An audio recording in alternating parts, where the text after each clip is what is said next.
The automatic doors slid open with a soft whoosh, and 16-year-old Daniel stepped into the massive airport terminal. His heart was racing, not from excitement but from pure nervousness. Today was his first day working as a luggage cart assistant, and he desperately needed this job to work out. He tugged at his new work vest, still stiff and smelling like the plastic packaging it came in. The airport was huge, much bigger than he'd imagined. People rushed past him in every direction, dragging suitcases, checking phones, and shouting goodbyes. The noise was overwhelming. Announcements echoed from overhead speakers. Babies cried, and somewhere in the distance, he could hear the rumble of planes taking off. Daniel took a deep breath and reported to his supervisor. Mr. Patterson, a middle-aged man with a clipboard and a permanent frown. After a quick tour and some basic instructions, Daniel was given his assignment. Push carts, help passengers with luggage, keep the terminal areas clear, and stay professional. Simple enough, he thought. What he didn't mention to Mr. Patterson was that he'd been up since 5 in the morning, already finished his other job washing dishes at a diner, and still had homework waiting for him at home. His mother, Rebecca, was doing her best raising him alone, but money was always tight. It had been 2 years since his father passed away from a sudden heart attack, and since then, every day felt like a battle to keep their heads above water. The rent was due in a week and they were still short. That's why this job mattered so much. Every dollar counted. The morning passed in a blur of pushing heavy carts and directing confused travelers to their gates. By his lunch break, Daniel's arms ached and his feet were already sore in his worn-out sneakers. He found a quiet spot near Terminal C, away from the chaos, and sat down on a bench near the restrooms.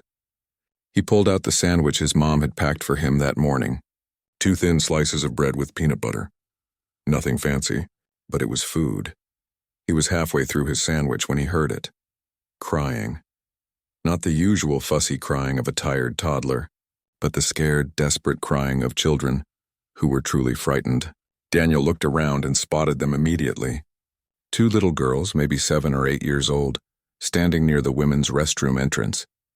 They were identical twins with matching pink backpacks and identical tear-streaked faces. For a moment, Daniel hesitated. His break was only 20 minutes, and Mr. Patterson had made it clear that being late was unacceptable. But looking at those 2 little girls, lost and alone in this massive airport, he knew he couldn't just walk away. He wrapped up his sandwich, stuffed it back in his bag, and walked over to them. "Hey there," he said softly, crouching down to their eye level so he wouldn't seem scary. "Are you okay? Where are your parents?" The girls looked at him with wide, frightened eyes. One of them, wearing a pink headband, spoke first through her tears. "We can't find our daddy. He went to get coffee and told us to wait by the chairs, but then we had to use the bathroom, and now we don't know where he is." The other twin, wearing a white headband, nodded frantically. "We've been looking everywhere, but everything looks the same. We don't remember which gate we were at." Daniel felt his chest tighten. These poor kids were terrified. He glanced around looking for airport security or any official who might help. But the nearest security guard was all the way at the other end of the terminal, and the girls looked like they might bolt any second from fear. "Okay, don't worry," Daniel said, trying to sound confident even though he had no idea what he was doing. "My name is Daniel and I work here. We're going to find your dad, all right? What are your names?" "I'm Sophie," said the girl with the pink headband, wiping her nose with the back of her hand. "And I'm Chloe," said the other, her voice shaking. "Nice to meet you both," Daniel said with a gentle smile. "Do you remember what your dad was wearing? Or what kind of coffee shop he went to?" The girls looked at each other, their little faces scrunched up in concentration. "He was wearing a blue shirt," Sophie said.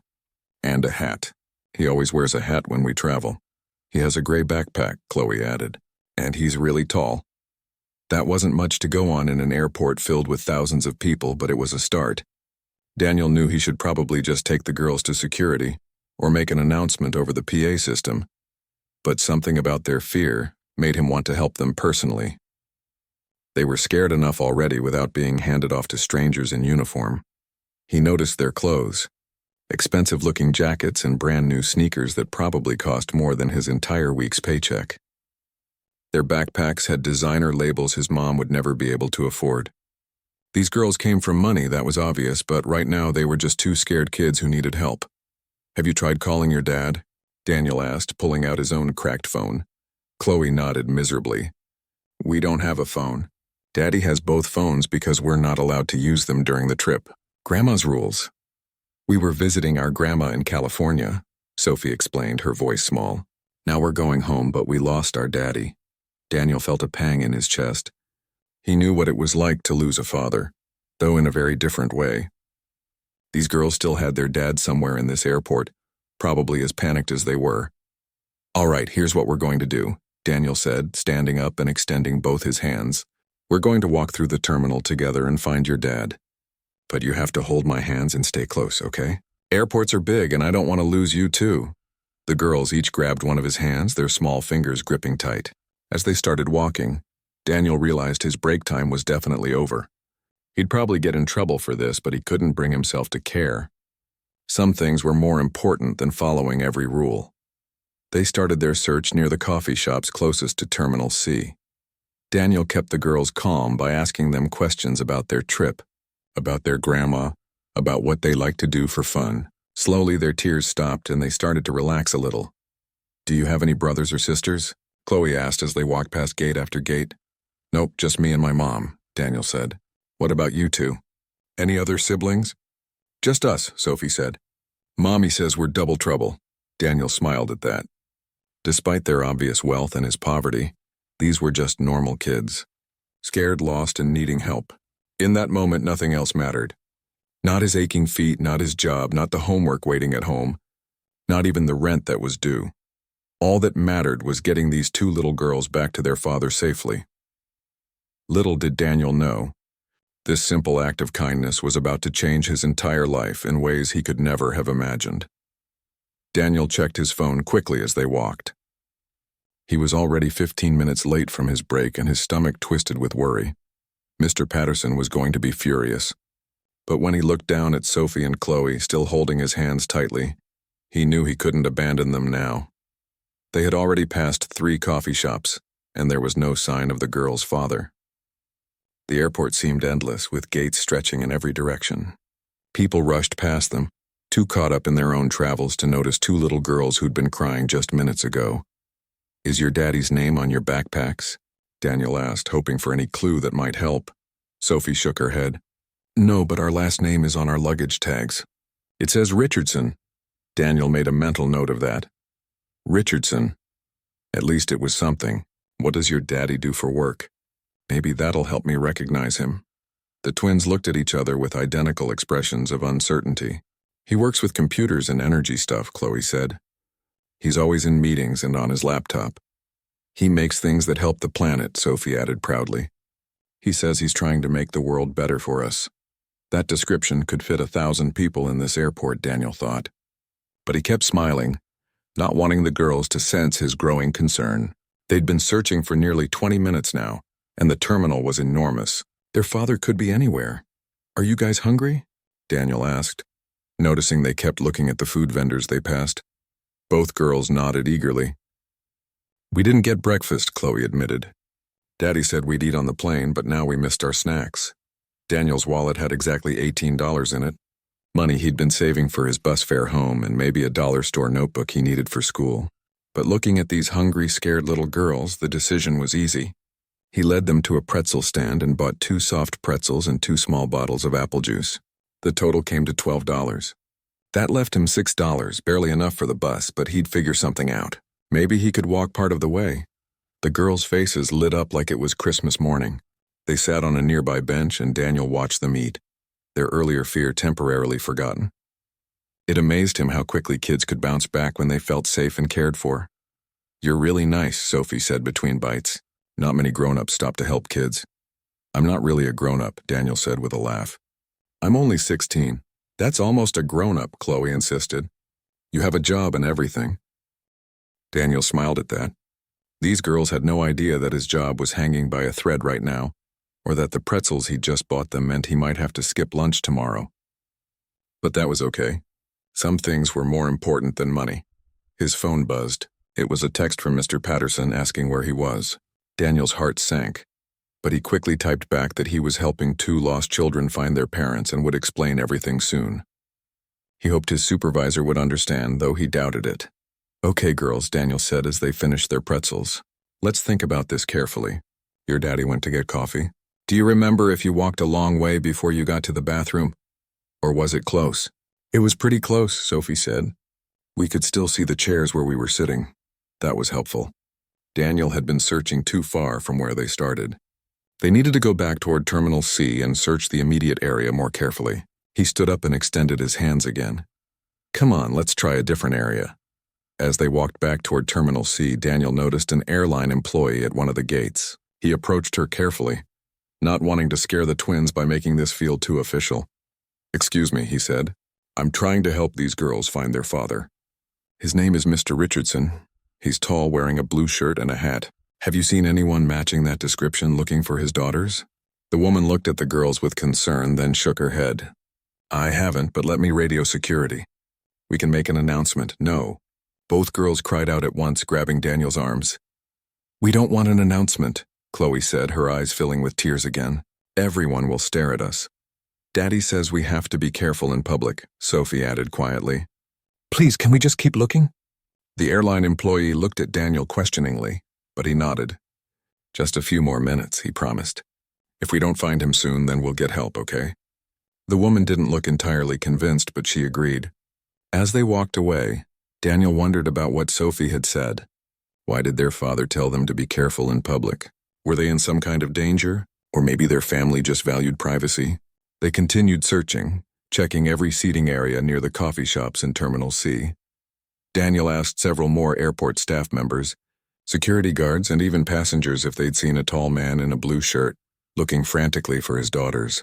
Some people ignored him completely, too busy with their own schedules. Others stopped to help but hadn't seen anyone matching the description. What if we never find him? Chloe whispered, her voice trembling.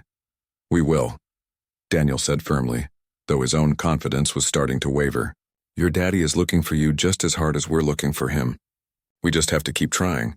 Sophie tugged on his sleeve. Can you tell us a story? To make us feel better? Daniel thought for a moment. Okay, here's a funny one.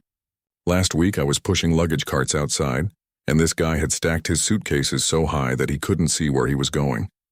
He walked straight into a pole and knocked all his stuff everywhere. Clothes went flying and a bunch of socks landed on people's heads. The girls giggled and Daniel felt a small victory. Keeping them calm and positive was just as important as finding their father. They turned a corner near Gate C7, and Daniel's supervisor, Mr. Patterson, was suddenly standing right in front of them. His face was red and he did not look happy. Daniel, he said sharply, you were supposed to be back from break 45 minutes ago. What's going on? Daniel felt his stomach drop, but he stood his ground. Sir, these girls are lost. I found them crying near the restrooms, and I've been trying to help them find their father. I sent you a text. Mr. Patterson's expression softened slightly as he looked at Sophie and Chloe. You should have brought them to security immediately. That's protocol. I know, sir, but they were really scared and I thought I could find their dad quickly. We've been searching all through Terminal C. The supervisor sighed heavily, looking at his watch. You've got 10 more minutes, Daniel. Then I'm calling security whether the girls like it or not. Lost children are serious business and their father is probably losing his mind right now. Thank you, sir, Daniel said gratefully. Mr. Patterson walked away, shaking his head. Daniel knew he was probably in serious trouble, but he'd deal with that later. Is he mad at you? Sophie asked worriedly. A little, Daniel admitted, but it's okay. Finding your dad is more important. They continued their search with renewed urgency. 10 minutes wasn't much time. Daniel decided to try a different approach. He led the girls toward the main information desk, thinking maybe their father had gone there to report them missing. As they walked past Gate B7, Daniel heard something that made him stop in his tracks. A man's voice, loud and desperate, talking to airport police. I don't care what your procedure is. My daughters are missing. They're 8 years old, identical twins wearing pink and white headbands. Please, you have to help me find them. The girls heard it too. Their heads whipped around and they screamed in unison. Daddy! They dropped Daniel's hands and ran as fast as their little legs could carry them toward the voice. Daniel followed quickly, his heart pounding. After almost an hour of searching, they'd finally found him. Or rather, he'd found them. The man spun around at the sound of his daughters' voices, and Daniel watched as pure relief washed over his face. He was tall, just like the girls had said, wearing a blue button-down shirt and a baseball cap pulled low over his eyes. Sunglasses covered half his face, but even with the disguise, Daniel could see the tears streaming down his cheeks. The man dropped to his knees right there in the middle of the airport terminal, and Sophie and Chloe crashed into him with such force that he nearly fell backward. He wrapped his arms around both girls, holding them so tight it looked like he'd never let go. Oh my God, he kept repeating, his voice cracking with emotion. I thought I'd lost you. I thought someone had taken you. Where were you? I've been searching everywhere. We went to the bathroom, Sophie sobbed into his shoulder, and then we couldn't find you. We were so scared, Daddy. We looked and looked, but everything looked the same, Chloe added, her voice muffled against his chest. The two airport police officers who'd been talking to the father stepped back, giving the family their moment.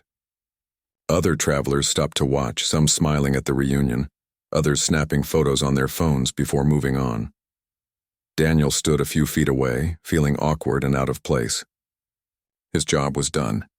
The girls were safe with their father. He should probably just slip away quietly and get back to work before Mr. Patterson decided to fire him on the spot.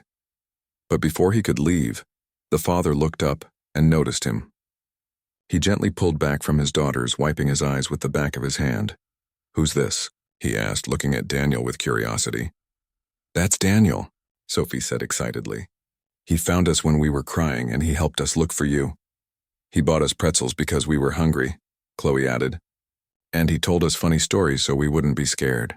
The man stood up slowly and Daniel realized he was even taller than he'd expected, probably well over 6 feet. He pulled off his sunglasses and for the first time Daniel got a clear look at his face. His breath caught in his throat. He knew that face. He'd seen it before, on magazine covers at the grocery store checkout, on billboards around the city, even on the news that played at the diner where he washed dishes in the mornings. This wasn't just some random businessman. This was Thomas Richardson, the billionaire tech entrepreneur who'd revolutionized renewable energy. His company had developed some kind of breakthrough solar technology that was changing the world. Daniel had seen an article about him just last month, something about him being one of the richest people under 40. And Daniel had just spent the last hour holding his daughter's hands and buying them pretzels with his last few dollars. Thomas walked toward Daniel with purpose, and Daniel instinctively took a step back, suddenly very aware of his cheap work vest and his scuffed shoes. But Thomas extended his hand, and when Daniel shook it, the man's grip was firm and warm. Thank you, Thomas said, and his voice was thick with emotion. Thank you so much for taking care of my girls. I can't even begin to tell you what this means to me. It's okay, Daniel mumbled, feeling his face heat up. I just did what anyone would do. No, Thomas said firmly. Not everyone would do what you did. Most people would have just called security and walked away. You stayed with them. You kept them safe. You spent your own money on them. Daniel shrugged uncomfortably. They were scared. I couldn't just leave them. One of the airport police officers spoke up. Sir, we're glad your daughters are safe. We'll need to file a report about the incident. Thomas nodded but kept his attention on Daniel. What's your name? Your full name? Daniel. Daniel Chen. And you work here? Daniel nodded, gesturing to his vest with the airport logo. Yeah, I'm a luggage cart assistant. Today's actually my first day. Thomas's eyebrows rose. Your first day and you risked your job to help my daughters? I don't know if I risked it, Daniel said, though he knew that wasn't exactly true. Mr. Patterson had been pretty angry, and being late by almost an hour on your first day wasn't exactly a great start. I just needed to make sure they found you. Sophie tugged on her father's shirt. Daddy Daniel was so nice. He held our hands the whole time and made us feel safe. He asked everyone if they'd seen you, Chloe added. He didn't give up. Thomas looked at his daughters, then back at Daniel, and something shifted in his expression. It was a look Daniel couldn't quite read, something between gratitude and determination. Daniel, I need your contact information, your phone number, your address. I want to properly thank you for what you've done today. Daniel felt uncomfortable with the attention. Really, sir, it's not necessary. I'm just glad the girls are okay. Please, Thomas insisted. I'd like to do something for you. At the very least, let me reimburse you for the food you bought them. It was just pretzels, Daniel said quickly. It's really fine. Thomas pulled out his wallet, but Daniel held up his hand. Seriously, I don't need anything. I'm just happy they're safe. For a moment, Thomas looked like he wanted to argue, but then he nodded slowly. At least tell me where you work here. Your supervisor's name? Mr. Patterson, Daniel said reluctantly. But please, I don't want to get special treatment or anything. I just want to do my job. I understand, Thomas said. But there was something in his tone that suggested he wasn't going to let this go so easily. The airport police finished talking with Thomas, confirming his identity and the girl's information. Apparently, Thomas had already filed a missing persons report and had half the airport staff looking for Sophie and Chloe. Security footage was being reviewed. Announcements had been made over the PA system. The whole operation had been in full swing. We were by the bathroom in Terminal C, Thomas explained to the officers. I told the girls to wait by the seating area while I grabbed coffee from the Starbucks right there. I was gone maybe 5 minutes, but when I came back, they were gone. I thought, his voice broke again. I thought the worst. They went to use the restroom, Daniel explained. And when they came out, they couldn't remember exactly where you'd been sitting. Everything looked the same to them. Thomas closed his eyes and took a deep breath. I should have taken them with me. I should have held their hands. This is my fault. Daddy, don't be sad, Sophie said, hugging his leg. We're okay now. Daniel saved us, Chloe added proudly. I didn't save anyone, Daniel said quickly. I just helped them look for you. Thomas looked at Daniel with such intensity that it made him uncomfortable. You did more than that.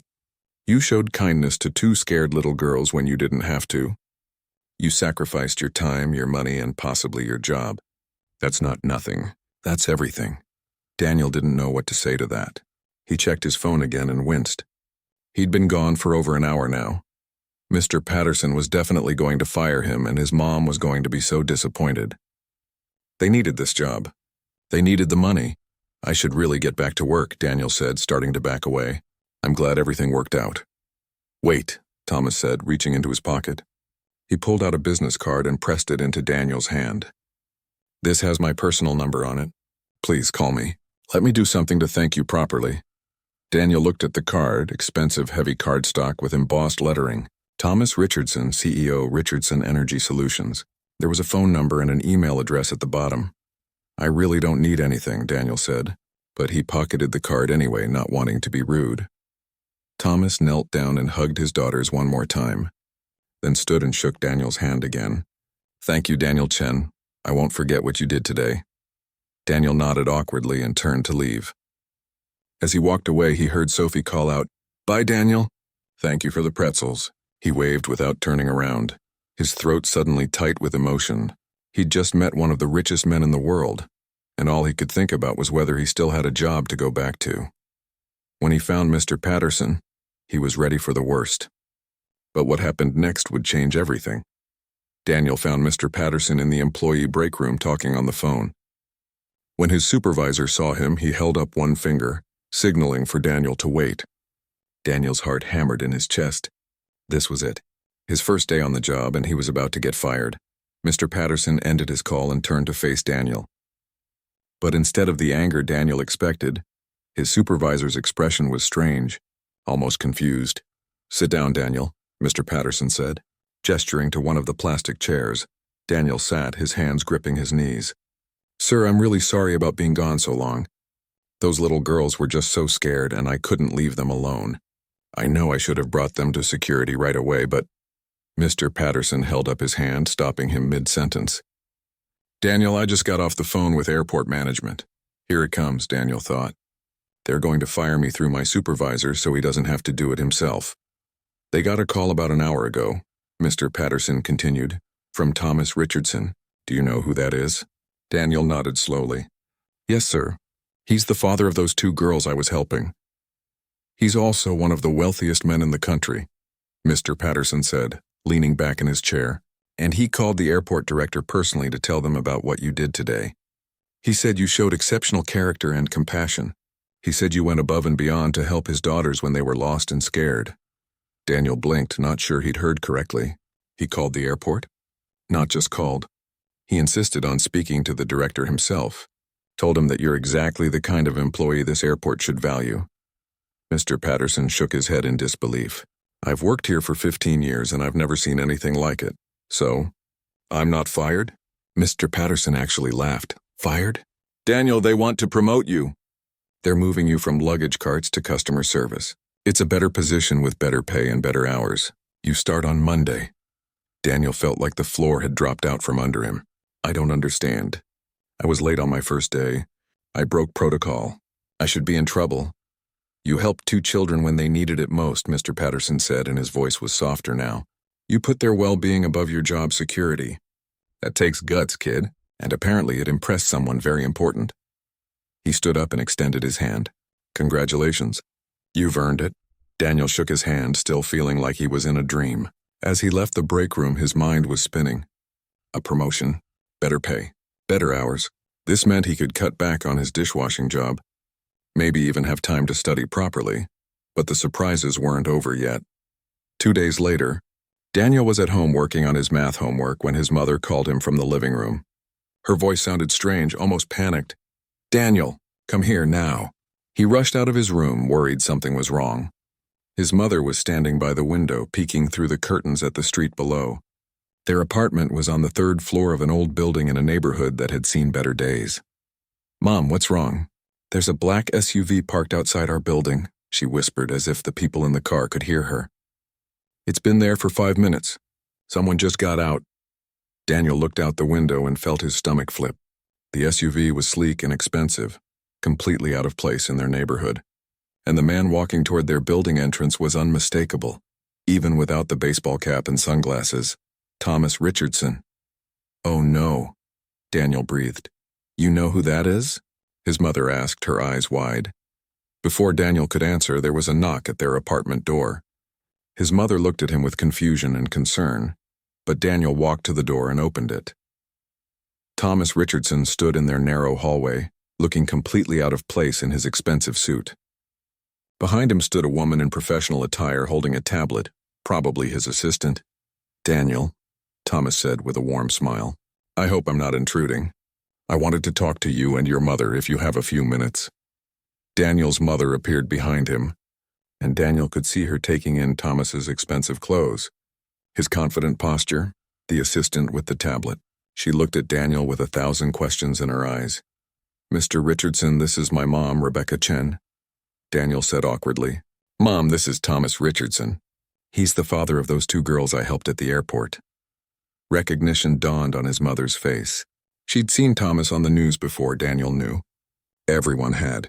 She quickly smoothed down her worn apron and invited them inside, apologizing for the mess even though the apartment was spotless. She always kept it clean, no matter how tired she was from her 2 jobs.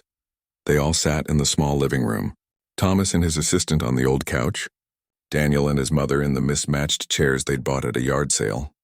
Daniel noticed Thomas looking around, taking in the peeling wallpaper, the old TV that barely worked, the stack of bills on the table that his mother had been trying to organize. I'm sorry to show up unannounced, Thomas began, but I wanted to thank Daniel properly for what he did. Your son showed incredible kindness to my daughters when they were scared and lost. He didn't have to help them, but he did. He spent his own money to buy them food, even though he was on his first day of work and could have gotten in trouble. Rebecca looked at her son with pride and surprise. Daniel hadn't told her the whole story yet. That sounds like Daniel, she said softly. He's always been thoughtful like that. His father was the same way. Was? Thomas asked gently. He passed away 2 years ago, Rebecca explained, her voice catching slightly. Heart attack. Since then, it's just been the 2 of us. Thomas nodded with understanding and respect. I'm very sorry for your loss. He paused, then continued. After the incident at the airport, I did some research. I hope you don't mind, but I wanted to understand who Daniel was. I learned that he works 2 jobs while maintaining a 4.0 grade point average in school. I learned that you work 2 jobs as well, Mrs. Chen, and that despite everything, you're raising an exceptional young man. Rebecca's eyes filled with tears. We do our best. It's not always easy, but we manage. I can see that, Thomas said, and I want to help if you'll let me. Daniel felt his chest tighten. Mr. Richardson, you already helped. You got me promoted at the airport. That's more than enough. That wasn't me helping, Thomas said. That was the airport recognizing your value. What I want to do is something more. He gestured to his assistant, who pulled up something on her tablet. I run a foundation that provides scholarships to students who demonstrate both academic excellence and strong character. Daniel, I'd like to offer you a full 4-year scholarship to any university you choose. The room went completely silent. Daniel felt like he couldn't breathe. His mother covered her mouth with her hand, tears spilling down her cheeks. I don't understand, Daniel stammered. A full scholarship? Full tuition, room and board, books, everything, Thomas confirmed. And during your summers, if you're interested, I'd like to offer you a paid internship at Richardson Energy Solutions. You'll learn about renewable energy technology, business operations, whatever interests you. Daniel looked at his mother, who was crying openly now. He felt his own eyes burning with tears. A college scholarship. He'd dreamed about college but never thought it was possible. They couldn't afford it, and he'd resigned himself to maybe community college while working full-time if he was lucky. Why? Daniel asked, his voice cracking. Why would you do this for me? Thomas leaned forward, his expression serious and sincere. Because when my daughters were lost, nothing else mattered to me. Not my company, not my money, not my reputation, nothing. All I cared about was finding them safe. And you, a 16-year-old kid on his first day of work, you cared too. You cared enough to risk your job. You cared enough to spend money you probably needed. You cared enough to hold their hands and tell them stories and keep them calm. He paused, his voice growing thick with emotion. That kind of character is rare, Daniel. And it's exactly the kind of character I want to invest in. This isn't charity. This is an investment in the kind of person who makes the world better. Rebecca was sobbing now, and Daniel felt tears running down his own face. He didn't know what to say. His entire future had just changed in a matter of minutes. There's one more thing, Thomas said softly. I know you've been struggling with bills. My assistant has some paperwork here. I'd like to help pay off your outstanding debts. Consider it a thank you for keeping my daughter safe. We can't accept that, Rebecca said through her tears. That's too much. Mrs. Chen, Thomas said gently, I make more money in a day than most people make in a year, and none of it would matter if something had happened to Sophie and Chloe. Your son gave me the greatest gift possible. He gave me my daughters back safe and sound. Please let me do this. Daniel looked at his mother, and he could see the weight of 2 years of struggling in her eyes. The exhaustion, the worry, the constant fear of not having enough, and now someone was offering them a way out. Okay, Daniel whispered. Thank you. Thank you so much, Thomas smiled, and it was genuine and warm. No, Daniel. Thank you. 3 months had passed since that day at the airport, and Daniel still sometimes woke up thinking it had all been a dream. But every morning, when he looked at the acceptance letter on his desk from the state university, he knew it was real. Everything had changed. His mother had quit her second job at the convenience store. For the first time in 2 years, she came home at a reasonable hour, cooked dinner without falling asleep at the table, and actually smiled when she wasn't exhausted. The weight that had been crushing both of them for so long had finally lifted. Daniel had kept his job at the airport, now in customer service, but he'd been able to quit the dishwashing position at the diner. He actually had time to be a teenager now, to hang out with friends occasionally, to join the robotics club at school like he'd always wanted. His grades, which had been good before, were now exceptional. Without the constant exhaustion, he could finally focus. But the best part, the part that made Daniel's heart full every single day, was knowing that his act of kindness had meant something. It had mattered, and it had changed not just his life but his mother's too. Today was move-in day at the university. Daniel stood in his new dorm room, a small but clean space with a bed, a desk, and a window that looked out over the campus. His mother was helping him unpack, fussing over where to put his clothes and whether he had enough blankets. Mom, I'm fine, Daniel said with a laugh. You don't need to worry so much. I'm your mother, Rebecca said, smoothing down his bedspread for the third time. Worrying is my job. There was a knock at the door, and a delivery person stood there holding a large box.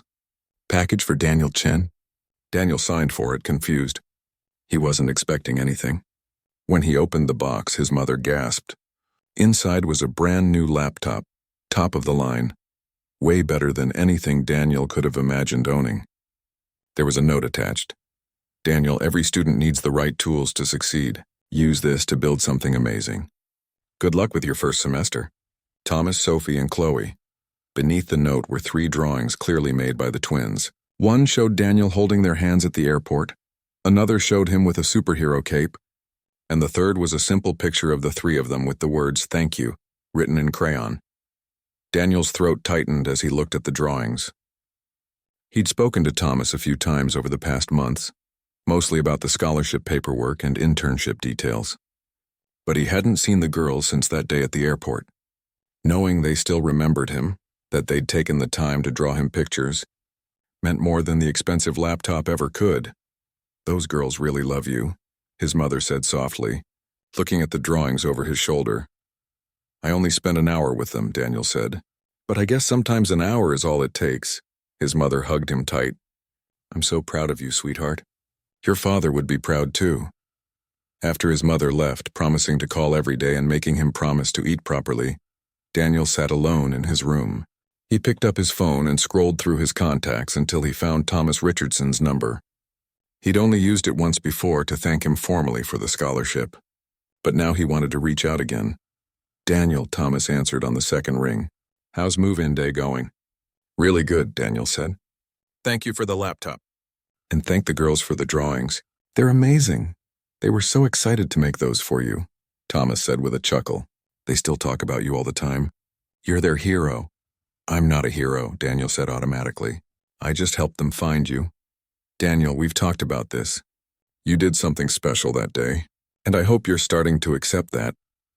Daniel was quiet for a moment, looking around his dorm room, thinking about everything that had happened. "I'm trying to," he admitted. "It's just hard to believe sometimes. My whole life changed because I decided to help two scared kids. That's how life works sometimes," Thomas said. "One choice, one moment of kindness can create ripples that spread farther than you ever imagined." "Mr. Richardson, can I ask you something?" "Call me Thomas. And yes, ask away." "Why did you really do all this?" Daniel asked. "I mean, I know you said it's because I helped your daughters, but this is a lot. The scholarship, the internship, helping my mom with the bills. It's more than anyone would expect." Thomas was quiet for a long moment. When he spoke, his voice was thoughtful. "When I was 17, just a year older than you are now, I was in a situation similar to yours. My single mom was working 3 jobs, we were barely surviving, and I thought college was impossible. Then a stranger, a teacher at my school, believed in me.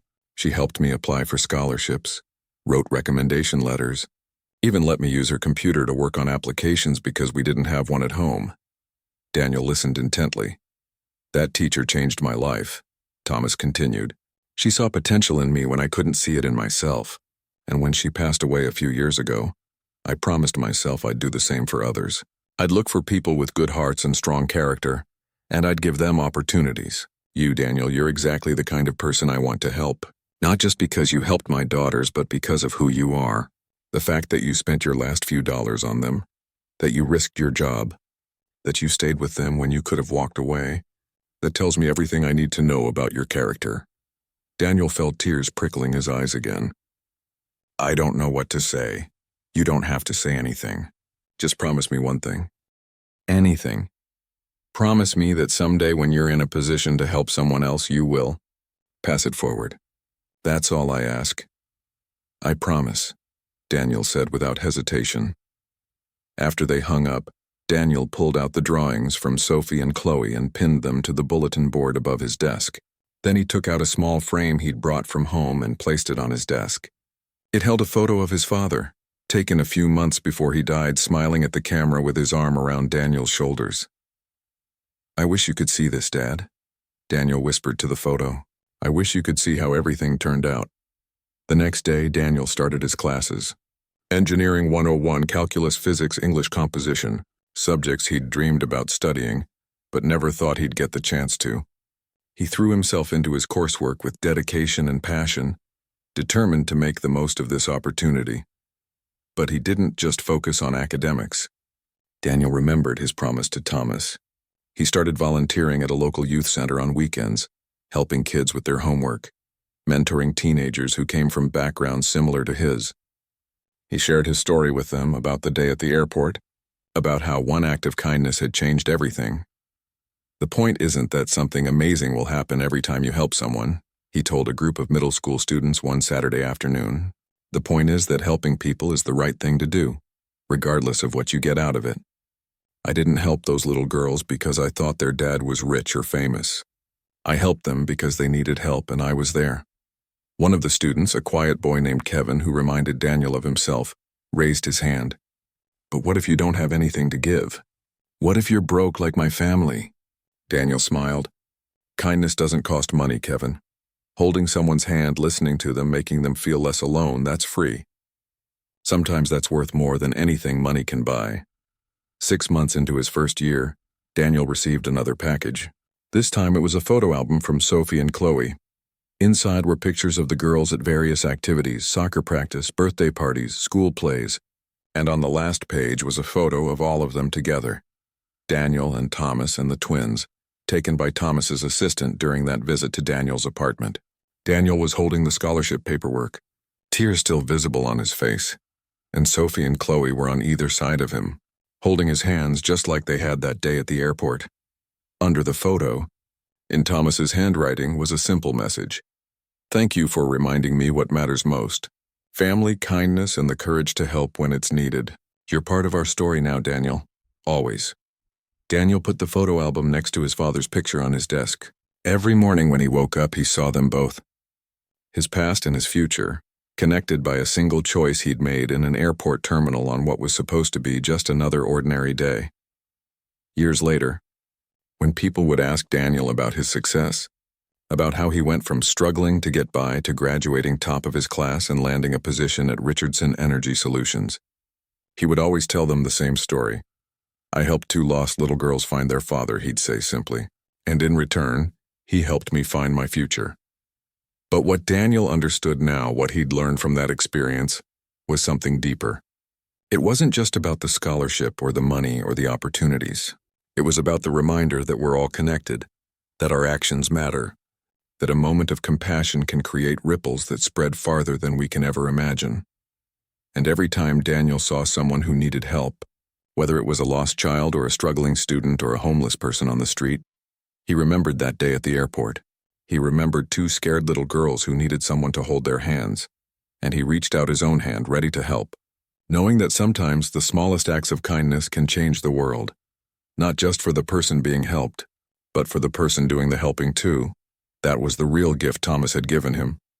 Not the scholarship or the laptop or the financial help. The real gift was understanding that kindness is never wasted, that compassion matters, and that we all have the power to make a difference in someone else's life. All we have to do is choose to care.